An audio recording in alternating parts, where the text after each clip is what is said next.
timely, orderly fashion. Thank you. Thank you. Mr. Lagana. Sure. Unfortunately, it's not a really a yes or no question as far as the license is concerned. You know, I think that the federal government really needs to get off its rear end and pass some comprehensive immigration reform. There are many people in this country who have been here for a long time, who work their fingers to the bone and contribute tremendously to this country. I also am the son of Italian immigrants, and I know what it's like to grow up in an immigrant household and to realize the American dream, and I certainly appreciate that. But we have a certain population in the state and in this country of people who came here, again, a long time ago. We have children who were brought here at a very young age, 1 or 2 years old, who grew up here, who went to school here. They know nothing about where they came from and only know about being an American. And many of them have served in our military. They've worn our uniform, they've fought overseas, and they've contributed greatly to this country. Now, I am a firm believer in our laws. I am an attorney, and we should enforce our laws and abide by our laws. I think that overall it's a federal issue. I'm not, at this point, in support of giving undocumented persons driver's licenses, but I was proud to support the DREAM Act, which the governor did sign, which does grant in-state tuition to in-state residents who kind of fall into that dreamer category. People who were brought here as children, who grew up here, and are residents of New Jersey. Again, many of them serving in the military and deserve in-state tuition. Thank you. Mr. Eustace. Thank you. I have to agree with Senator Lagana. This is a federal issue. There are 12 to 15 million people in this country who are allegedly undocumented. By and large, most of them work, from all the studies that have been done, and they need to get to work. It's not up to me, but if it were, I would think that they do need to get to work safely, and that's an approach we might want to think about. I don't think it's a terrible idea to have people obey the rest of the laws while they're here. Thank you. Okay. Mr. Lagana, let's start with you on this. We've got some variations on the theme on the big deal here, and that's on taxes. And some have offered that you have been running on lower taxes, and yet the taxes keep going up.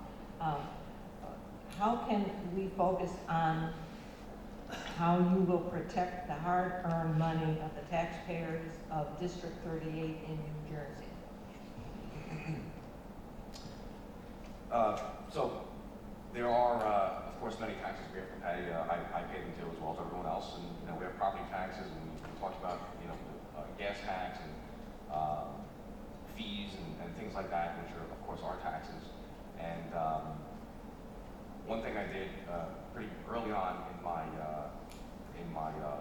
during the legislative session is I introduced a bill that would raise the estate tax from $675,000 to $1.5 million, and would exclude any inheritance tax, exclude siblings and in-laws, because I think that it is an unfair tax. I think the inheritance tax should be completely removed because I believe it's discriminatory. But the way our budget stands now, if we were to raise to federal levels, we would basically create a $700 million hole in our budget. So my bill is more realistic, and not everyone throughout the state is going to support this, because here in District 38 in Bergen County, we're very lucky, and a lot of our homes may be mid-range homes, and a lot of people don't realize that their life insurance policies are also considered part of their estate. So even if you live in a modest home of $300,000 or $400,000 in this area, and you have a life insurance policy, it will put you over the line to pay the estate tax. And it is a reason why people are leaving the state. I've written an op-ed on it. I've spoken to many people going door to door on this issue. It's something I'm pushing for, and I think that's an easy way for us to lessen the tax burden. Now, I only have 30 seconds left, but as far as property taxes are concerned, most of our property taxes goes towards schools. We know that. And we have fought to get more money into our districts, because the governor has kept it flat and actually reduced it since he's been governor.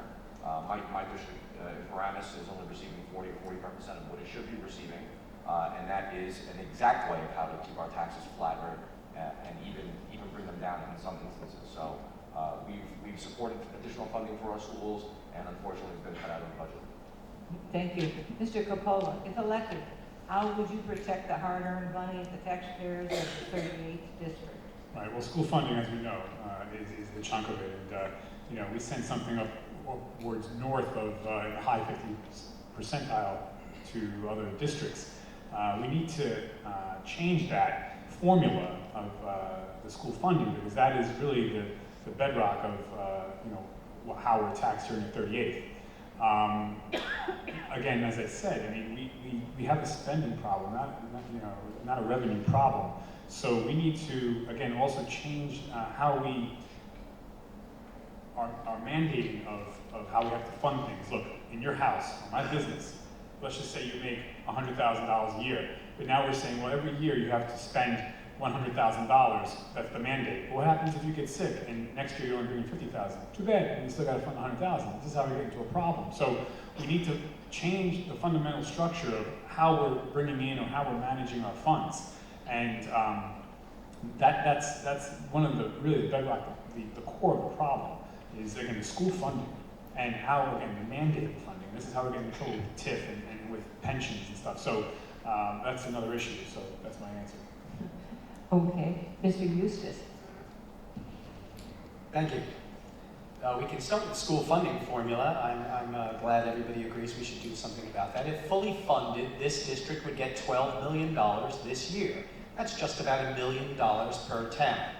That would lower people's taxes instantly. So why doesn't the governor fully fund the school funding formula?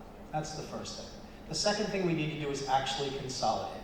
People talk about consolidate, but they're not doing anything about it.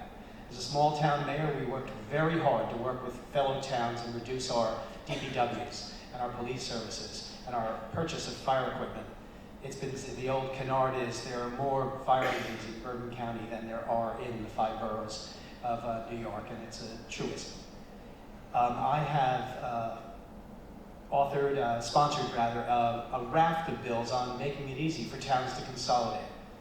What that has to do is it has to happen from the ground up. We cannot force you, as Mr. Coppola says, cannot mandate these changes. It has to be a grassroots change where people come to us and say, we would like to put these 2 towns together. We would like to put these 2 fire commissions together. We would like to put these school systems together. Can you help us do that?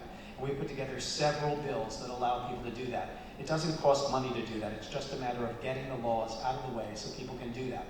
The caveat to that is people have to want to do it. At a small town, as a small town mayor, we saw that people want to talk about consolidation. When it comes to change, that's the hardest part. There are several examples in the state, thank you, several examples in the state where a central town like Woodbridge would have 7 towns around it, where towns get to keep their autonomy, but are managed by a central body. It's a great idea, but you, the citizens, have to make this change. We can't make it for you. It has to be a grassroots effort, and it will save all of us a lot of money. We're heading to an insoluble problem with our pensions and benefits and pay on small municipalities. Bergen County, as you know, has 70 municipalities, more than 70 boards of education. Thank you. Thank you. It's tough, isn't it? Sometimes. All right. Let me see. I lost the track here. Bear with me just a minute.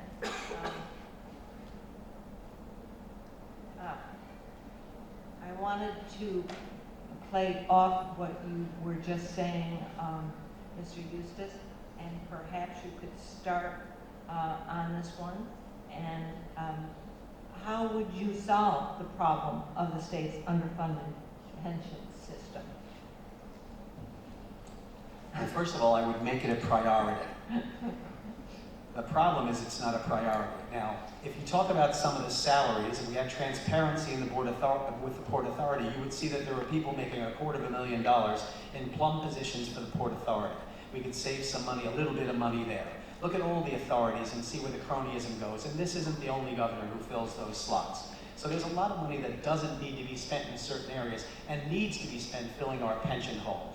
Now, this governor didn't start the pension problem. However, he did promise anon that he was going to solve it, and he has kicked the can down the road. We have voted, Assemblyman Lagana and I, and our houses have voted to fund the pensions every single year.